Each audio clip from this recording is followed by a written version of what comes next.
Saudi Arabia's Ministry of Hajj and Umrah has set guidelines and protocols for issuing Umrah and prayer permits for the month of Ramazan.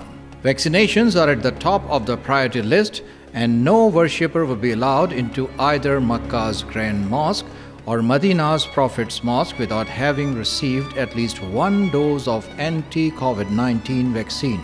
Permits will only be allowed through the apps. Unauthorized vehicles will not be allowed in the central region around Mecca, and visitors must arrive on time or risk losing their time slot. Children will not be allowed to enter either mosques nor the courtyards around the mosques. Those attempting to perform Umrah sans permit will have to pay a fine of 10,000 Saudi Riyal. Meanwhile, the Ministry of Islamic Affairs issued a statement saying that Tarawih should not exceed 30 minutes in all mosques in the kingdom.